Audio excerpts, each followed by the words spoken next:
சொல்லி முடிக்கிறேன். அந்த இட்டுயிர் காப்போம் 48 இங்க இது என்ன இன்னும் நம்மளை காக்கும் 48 மணி நேரம் ஒருத்தர் உடனே இப்ப நான் அடிபட்டேன், அடிபட்டு கார்ல அடிபட்டேன், கீழே உழுந்து கிடக்கிறேன் அப்படின்னா செல்லத்துறை வரவன் பார்த்துட்டு போயிடுவார், ஜெயபால் வந்தா பார்த்துட்டு போயிடுவார், அப்துல் காதர் வந்தா நமக்கேண்டா அவங்கன்னு போடுவார். நல்லா நான் சிரிக்கிறதுக்காக சொல்லலை.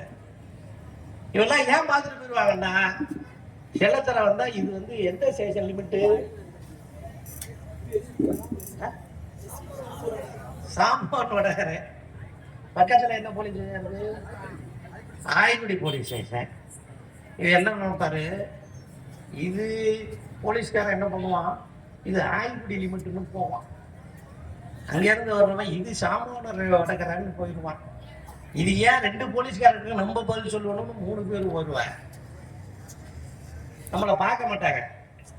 ஆனால் முத்துவேல் கருணாநிதி ஸ்டாலின் என்ன பண்ணாருன்னா, நான் அடிபட்டு கிடந்தான்னா தகவல் சொன்னாலே 5000 ரூபாய் பணம் கொடுக்குறான்னு அறிவிச்சிருக்கேன்.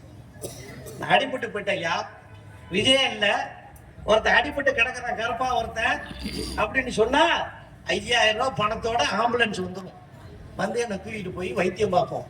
அப்படி வைத்தியம் பார்க்கறதுக்கு இங்க இருந்த உயர்தர சிகிச்சை அளிக்கிற ஆஸ்பத்திரி எது? தென்காசியில